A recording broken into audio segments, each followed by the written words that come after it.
Welcome to our first session on Introduction to Innovation. Now, the way the course is going to work is I'm actually going to set out one of the canonical parts of how innovation works. What I mean by canonical is there's a canon of knowledge that I have put together and actually drawn from other sources that will teach you the basics of what innovation is. So in today's encounter, we're going to ask the question, why do people innovate? And I want to suggest to you that if you look at the literature on innovation, much of which comes from business schools, this is a question that is totally overlooked. Why do people innovate? And the presumption is they just innovate. But if we're going to excavate and understand how it is that you innovate, or that I innovate, or that the society innovates, partly to answer this question, are we done with innovation as a species? We should think about why it is that we innovate. And the reality is, based on my research, I will offer there are 4 reasons we innovate as a species. 4 reasons. The very first relates to the very first tool that was ever discovered, developed by the human family. Consider carefully what that tool was. This was the tool. It's a rock. But look at this rock. It also could operate as a weapon. The first reason the human family began to innovate was to stop other people from stealing property, goods, human beings who were part of their family or their tribe, and stealing land. So the very first reason we innovate is essentially for martial purposes, for war making, or for defense. Now, in the modern world, we'd like to call that defense. We have a Department of Defense. The Pentagon is where we defend ourselves, where the presumption always is somebody's coming to get us. And that is the presumption in modern diplomacy. It's a nice dressing on how we would like to think about the human family. I sometimes like to think about how people who do foreign affairs consider what they do. And in a way, they seem to be motivated by something that looks like Mr. Rogers' Neighborhood. If we're nice to you, you'll be nice to us. But we know deep inside in human nature, the question is whether or not we want to go someplace and take goods, or we worry that other people want to come here and destroy our society. That is why we have innovation. Now think about innovation. The president recently announced Space Force. And people either thought that was a silly idea, or a lot of people who you don't hear from in the press think that idea was way overdue. And the reason they think it's way overdue is because when they do an assessment of what's going on in space, it seems very clear that the Chinese are ahead of us in terms of weaponry. Now, what are we talking about in terms of weaponry? Well, we don't really know, but by reading the paper, we know there are certain things that cause us great concern. One is the ability of the Chinese to detonate nuclear weapons in outer space so precisely they would wipe out all communication in the United States. That's a space bomb of some sort. And we're not sure we have the ability to either stop that from happening, to prevent it from happening, or to affect the same amount of disruption in China were they to do it to us. This is this issue of assured nuclear destruction or assured nuclear havoc that would be played back and forth. The point is, the entire context of what I'm speaking about goes on in the rubric of defense. We think about other things in space, and we see the communication systems. We see private companies sending up communication systems that are the forerunners of potential weaponry. We see countries that are malevolent by everybody's standard. For example, Iran pushing into space. Now, if they're malevolent on Earth, it's unlikely that when they get to space, they'll be benevolent actors. So we, in many ways, have thought about changing the battlefield from the ground here way up into space. A very interesting concept that somehow we preserve ourselves as a species down here on the ground, while all the warfare in the future will take place in space. The point is, however, none of this would happen but for innovation. Think of how we got to space. Think of how recently the human species has been into space, and think about how really recently we have gone back into space as a country, the United States. So all these things sort of play in the direction of what we think is defense, but it's actually required defense. If we did not have this, would we be overwhelmed by Chinese elements? It's the question we ask again and again when we think about, as a historic matter, as a matter of fact, these days, about the wars that we fought in Europe and why we fought those wars. And sometimes you'll hear people boil it down to saying, I've been in England a great deal, well, if America hadn't come and fought with us, we here in London would be speaking German today. And the carryover, as we think about defense, is if we don't do something, there was a day out there when we'll be speaking Chinese. And think about how quickly that adversary emerged into our lives. To go back to my theme, however, is we will be forever in the business of innovating in defense or weaponry. Are there side effects of this that are good and bad? Of course. One of the bad side effects is it consumes a great deal of our resource. On the plus side, think about all the benefits that flow from this that become modern life. For example, if we hadn't been in the business of developing a defense against nuclear attack, the whole basis of what the internet is, that eventually becomes our cell phone network, would never have been developed. The internet basically reflects a decision by the United States to disperse all its power centers in the event we are hit by nuclear attack in the 1950s. And in order to connect that vastly dispersed, it's not in Washington, it's all over the country, in Nebraska, in Oklahoma, in California, in Oregon, in upstate New York, downstate Florida, out in Missouri, down in Mississippi. All those places had to be brought together by some kind of hardened communication network, which we now call the internet. That is the outcome of defense work. And we will watch that again and again and again. So many things that we see as part of our lives are essentially the overflow of work that was done entirely to defend the country from actors who would come malevolently to take over and attack us. So as long as human beings exist, this is a canonical statement, we will be in the business of developing weapons. And the business of developing weapons is always to get to the next generation of weapons.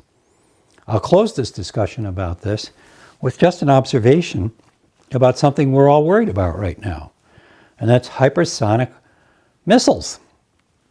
Can the Chinese truly have a missile out of Beijing over America in a matter of 7 minutes? If that's the case, everything that we have traditionally understood as the ability to stop an invader in space or on the ground becomes dust, and requires us, if we see that as a real threat, to build our own hypersonic weapons. Well, a few years ago, we wouldn't know how to do hypersonic. We knew how to fly faster than the speed of light, but not 7 or 8 or 9 or 10 times faster than the speed of light. That's a question of physics. And in many regards, if we were to walk across the campus to the physics department, we would see much of the work that's been done in physics has really been around weaponry. How do you move stuff faster than the speed of sound? How do you move stuff as quickly as the speed of light in the internet world, for example?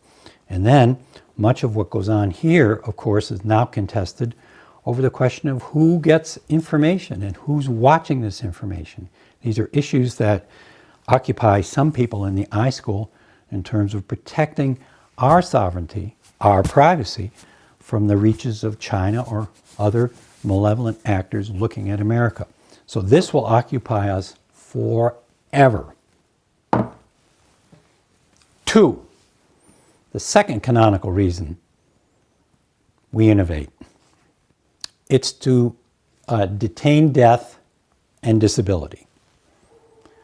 The more life gets better, the higher the need of individuals to want to live longer. As the American society, forget the American society, as the world society gets wealthier and wealthier, the demand to live longer and enjoy this keeps growing. Now, once upon a time in the age of religion, this really didn't seem to be that much of a problem.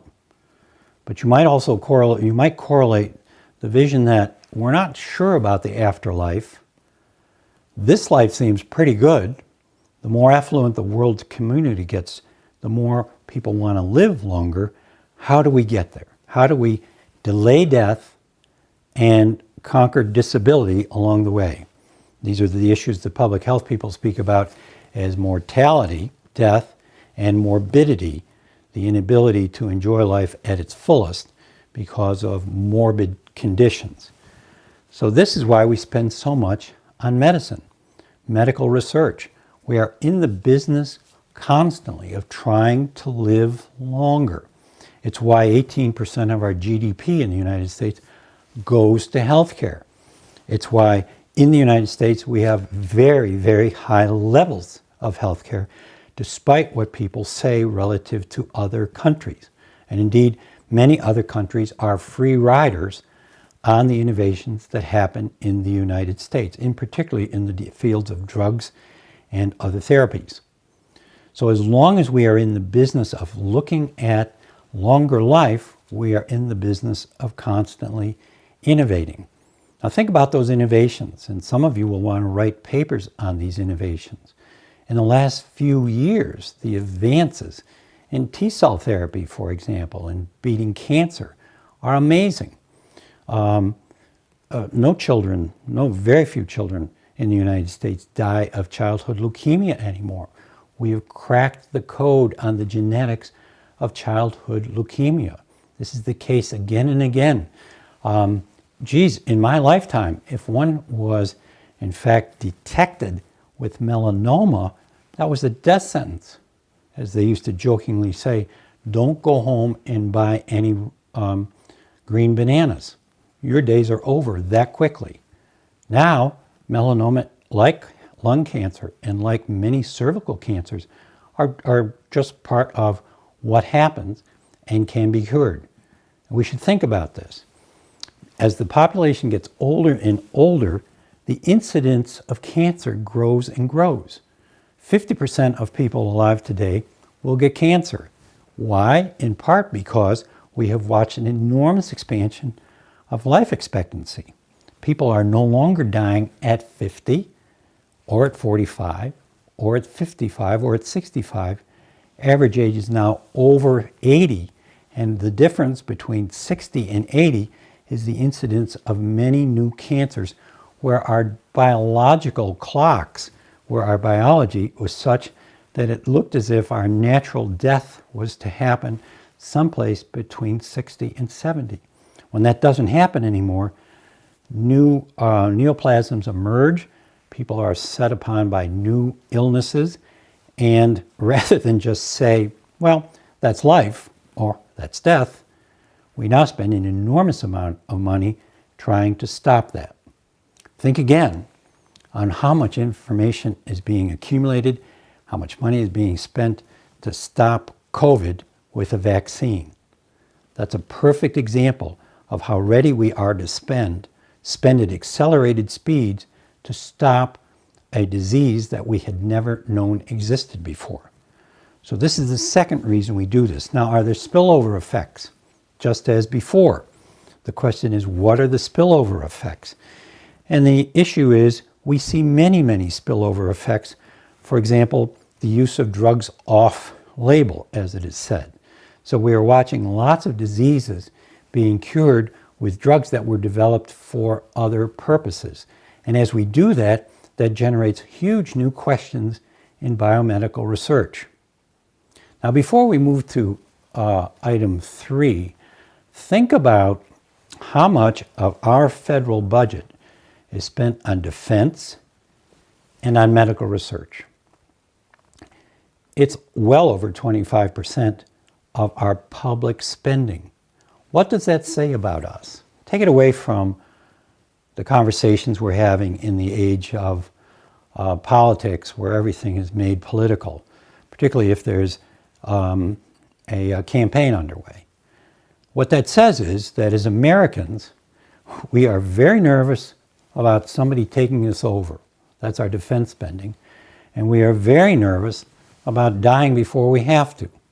And so nervous that we are ready to commit huge amounts of our public spending to both defense and to medical research.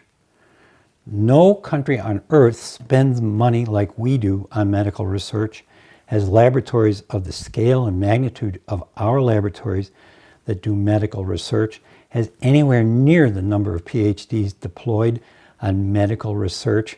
America is the place where medical breakthroughs will happen. Now, we're worried that other places may in fact catch up, or we're worried that in the course of defense and medicine somehow being melded, that we're watching nefarious actors invent diseases to work as, in fact, weapons. We hear this continuously. The weaponization of the viruses in the Wuhan laboratory is a theory that's advanced with some credibility by very important PhD physicians and MD physicians who do research. There is a constant question and a whole brand new worry that it may be a much easier way to weaponize genetics than build fast missiles to go over our heads at 7 times the speed of sound. So this is a new worry completely, and it calls for a huge new expenditure of innovation. We don't know as a species how these two things might be blended. Third, our third area of innovation is faster communications. Now, what do I mean by that? The human species wants to communicate faster. We are interested in other people. We are interested in what other people know, because to know what other people know will make us smarter.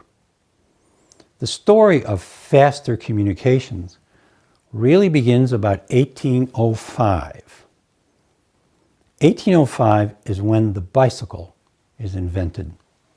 And from the bicycle, we in fact we teach ourselves, as is often the case with innovation, about needs we didn't know we needed.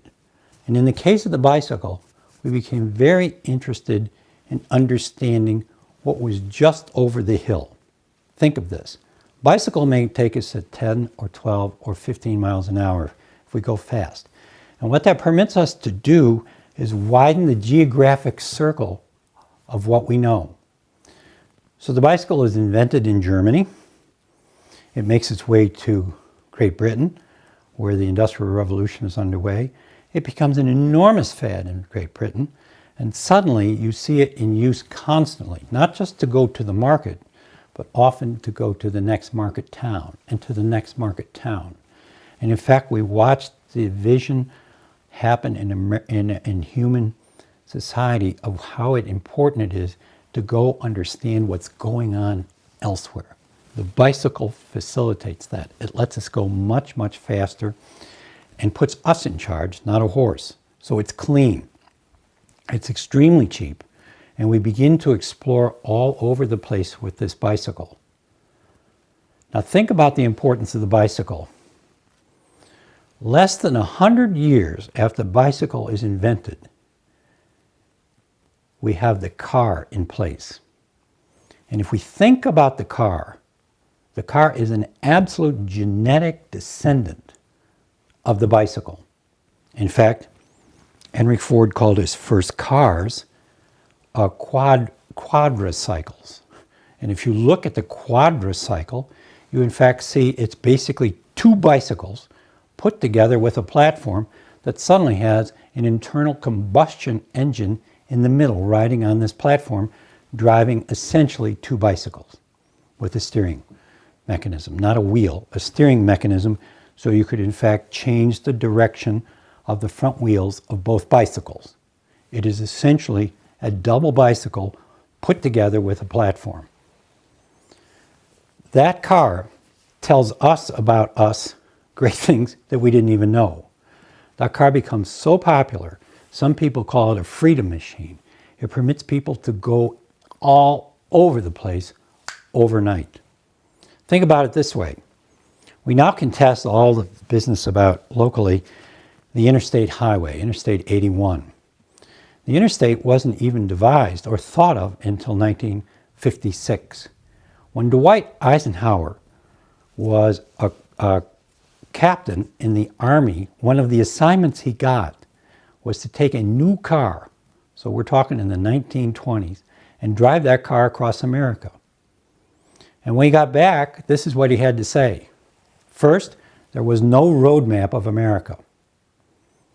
Each town had a road map of the area around it, and it was the composition and pasting together of those road maps that gave Eisenhower the ability to bring back to the War Department the first comprehensive look at how America could travel from coast to coast with cars.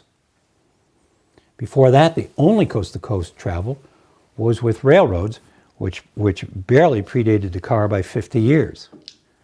So now we have the car, which is essentially a descendant of the bicycle, and what comes next? So let's keep in mind bicycle 18.5, car about 19.5, and when do the Wright brothers, both of whom are bicycle mechanics, devise their flying machine? It's only a few decades later. So we go from 1805 with a bicycle to the point we have commercial air service in 1930, which is an astounding revelation to us as human beings about how much we wanted to travel, how fast we wanted to go, how important it is, the learning we would have on the other side of this. And so it goes on. In fact, this is the descendant of that drive to go faster, faster, faster, to know more and more. This cell phone is our window on the whole rest of the world, and what's amazing about this, it doesn't require us to move. We can now move our brain forward. Let me finish this observation by a quotation from Steve Jobs. Steve Jobs, when he put together his laptop, referred to it as a bicycle for the mind. Think of it. He knew in that one sentence, he could concisely say this entire history that I've walked us through very quickly, from the bicycle to the point where we could actually communicate without moving. It's all demonstrable of this drive in human beings to know more, to move faster, to communicate quicker. And that will continue to go. Consider that when we think about this question of whether or not we are at the end of innovation. 4. This will be the one that surprises you, except it won't be, because your generation is so thickly engaged in this process, you'll think, of course, it's second nature. The 4th drive of human beings to innovate is entertainment. Now, we've gone from a very, very restricted number of hours of leisure where we could entertain ourselves after work was done, around the campfire, around the fire, back in the caves of Lussu, where we watch all that painting on the wall. Who did that? The 1 or 2 people who could be freed from labor to do a touch of art, to the point where now we consume enormous amounts of entertainment. Some of you students know full well that you might know more about life, you might know more technical skills, you might know more about your engineering degree and what's required of it if you didn't spend 6 hours a day watching basketball games.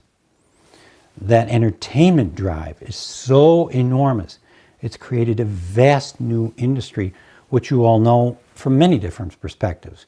Perhaps one of its most recent developments is gaming, where we can't occupy our brains enough with just entertainment, but we have to have the frisson of being at risk financially. So we're doing gaming and betting and whatnot.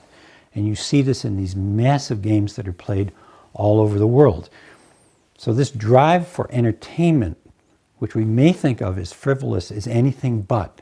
It is a huge, huge driver that in fact brings back all kinds of lessons to other parts of our innovative culture.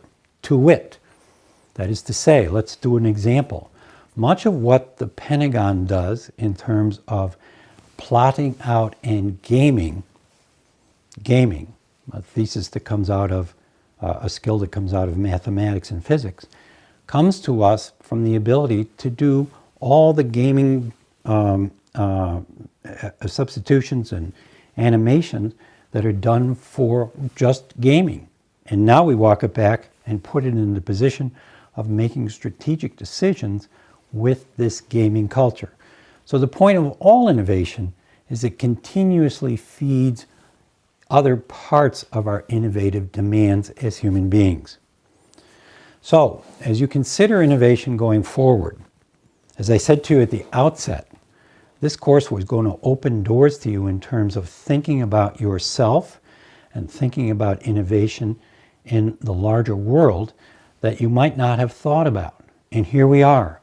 If we think about the 4 drives in human beings to innovate, the weaponry drive to protect ourselves, to stave off death and disability in medicine, to be faster and quicker in our communications constantly, and then to entertain ourselves, these are the 4 great wheels that are driving us constantly to think about life differently.